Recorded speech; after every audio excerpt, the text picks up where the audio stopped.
గుంటూరులోని అలిపిరి గరుడ సర్కిల్ వద్ద హిందూ ధార్మిక సంఘాలు నిరసనకు దిగాయి. 1000 టెంకాయలు కొట్టి పాపాత్ములను శిక్షించు దేవుడా అంటూ వేడుకున్నారు. చేసిన పాపాలను వైసీపీ ఒప్పుకోవాలంటూ నినాదాలు చేశారు. శ్రీవారి ప్రసాదాన్ని కల్తీ చేసిన హిందూ ద్రోహులను క్షమించకూడదని హిందూ సంఘాలు మండిపడ్డాయి. ప్రసాదాన్ని కల్తీ చేసిన రాజకీయ పార్టీని ప్రజలు స్వచ్ఛందంగా బహిష్కరించాలన్నారు. వెంటనే వైసీపీ నేతలు శ్రీవారికి ఆయన భక్తులకు క్షమాపణలు చెప్పాలన్నారు. హిందూ సంఘాల శాంతియుత నిరసనపై మరింత సమాచారం మా ప్రతినిధి వెంకటరత్నం అందిస్తారు. శ్రీవారి ప్రసాదాన్ని కల్తీ చేసిన రాజకీయ పార్టీని స్వచ్ఛందంగా రాజకీయ బహిష్కరణ చేయాలంటూ ప్రజల్ని కోరుతూ తిరుపతిలో హిందూ ధార్మిక వాళ్ళు తిరుపతిలో నిరసన తెలుపుతున్నటువంటి పరిస్థితి. టెంకాయలు కొట్టి ఇక్కడ నిరసనలు తెలుపుతున్నారు హిందూ ధార్మిక సంస్థ వాళ్ళు.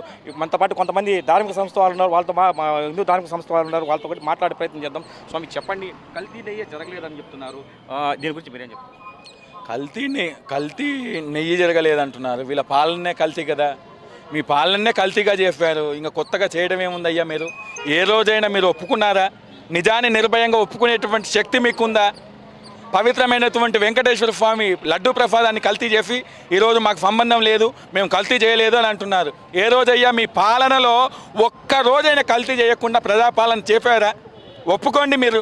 మీరు చెప్పండి బాహ్యంగా మేము మా యొక్క పాలన ప్రజారంజకంగా పాలించామని చెప్పేసి మీ పాలన కల్తీ చేసి గత 5 ఏళ్ల పాలన లోపల దేవాలయాలను విరగొట్టారు, విగ్రహాలను విరగొట్టారు, స్వామీజీల మీద దాడులు జరిపించారు. 1 కాదు 2 కాదు, కోకొల్లలు ఉన్నాయి మీ యొక్క కల్తీ వ్యవహారాలు. అటువంటి కల్తీ వ్యవహారాల లోపల లడ్డూను కల్తీ చేసి ఇది కూడా అన్నిటిలాగా బయటపడదనుకున్నారు. కానీ వెంకటేశ్వర స్వామి చూస్తూ ఊరుకోడు. మీరు చేసినటువంటి పాపాలు ఇంకా ఎన్నో ఉన్నాయి, వాటిని అన్నిటిని కూడా వెంకటేశ్వర స్వామి బయట పెట్టిస్తాడు. చేసినటువంటి తప్పిదానికి రండి, అలిపిరికి రండి, స్వామివారి పాదాల చెంతకు వచ్చి క్షమాపణలు వేడండి. వెంకటేశ్వర స్వామి కరుణిస్తాడు, మళ్ళీ మీకు ఒక సద్బుద్ధిని ప్రసాదిస్తాడు. వెంకటేశ్వర స్వామి చేసినటువంటి పాపాలకు క్షమించమని కోరుకుంటే మీకు బుద్ధిని ప్రసాదిస్తాడు. చేసినటువంటి పాపాలను పక్కన పెట్టి మాకేం సంబంధం లేదని అంటారా? మేము ఒకటే వేడుతూ ఉన్నాం కూటమి ప్రభుత్వాన్ని, కేంద్ర ప్రభుత్వాన్ని, ఇటువంటి చర్యలు భవిష్యత్తు లోపల పునరావృతం కాకుండా ఉండాలంటే కనుక ఈ యొక్క కల్తీ వ్యవహారంలో ఉన్నటువంటి ప్రతి ఒక్కరి మీద చట్టపరంగా యాక్షన్ తీసుకోవాలి. వీరి మీద చట్టపరంగా తీసుకోవాల్సినటువంటి శిక్షలు వేయాలి. మీరు శిక్షలు అంటున్నారు, ఏం వేస్తున్నారయ్యా? తీసుకెళ్తారు, 3 పూటలు తిండి మేపుతూ ఉన్నారు. వాడు చేసేటువంటి పనికి బయటకు వచ్చి మళ్ళీ 4 పనులు ఎక్కువ చేస్తున్నారు. ఇటువంటి పనులు వెరపోవు. చేసేటటువంటి శిక్ష ఏదైతే ఉందో భావి తరాల గుణపాఠం కావాలని చెప్పి కోరుకుంటా ఉన్నాము కూటమి ప్రభుత్వాన్ని. ఓం నమో వెంకటేశాయ. అయితే ఈ వైవి సుబ్బారెడ్డి గారు అయితే కల్తీ జరిగింది దీని మీద అనేసి నేను చెప్పి వైవి సుబ్బారెడ్డి గారు అంటున్నారు. అయితే వాళ్ళ అధ్యక్షుడేమో దాంట్లో నాన్ వెజ్ కలపలేదని చెప్పి కూడా మాట్లాడినటువంటి మీరు కూడా ఎన్నింటారు అది ఒకసారి అనుకుంటున్నారు? నమో వెంకటేశయ్య. ఈ సందర్భంగా నేను వైవి సుబ్బారెడ్డి గారికి ధన్యవాదాలు చెప్పుకుంటాను. ఎందుకనంటే ఆయన స్వచ్ఛందంగా ఆయన వచ్చి కల్తీ జరిగిందని ఒప్పుకున్నారు. అయితే రాష్ట్ర ప్రభుత్వానికి మరో ప్రత్యేకమైన వినతి ఏంటంటే ఆయనకి ఒక ప్రత్యేకమైనటువంటి రక్షణ కల్పించాలి. ఎందుకంటే బాబాయిల గురించి మనం గతంలో బాబాయిలకి ఏం జరిగింది, ఈ బాబాయి కూడా అలా జరగకుండా ఉండాలని కోరుకుంటున్నాను నేను.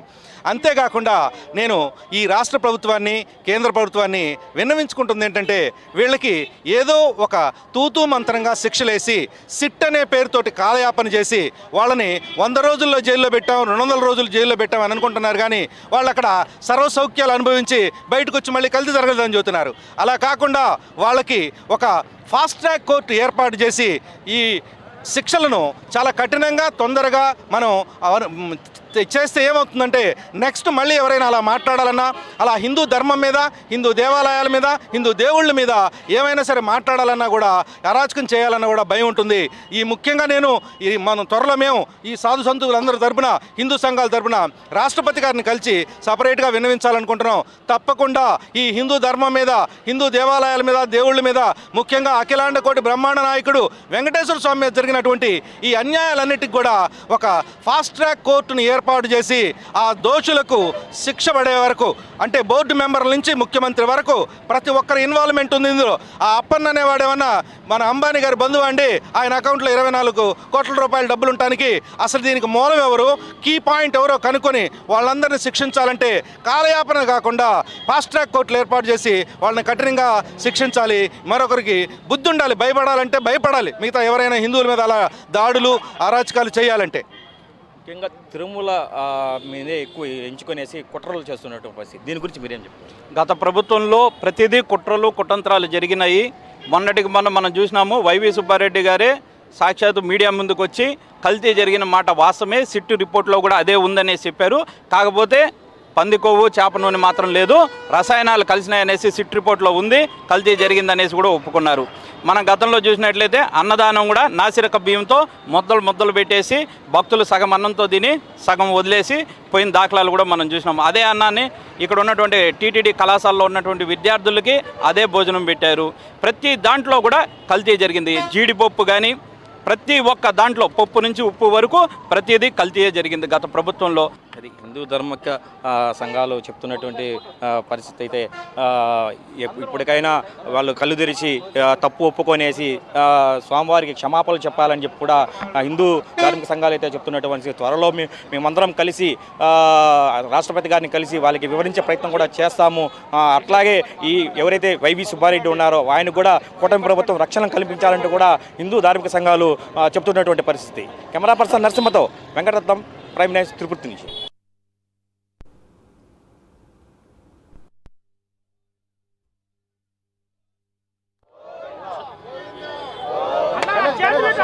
దండం పెట్టండి.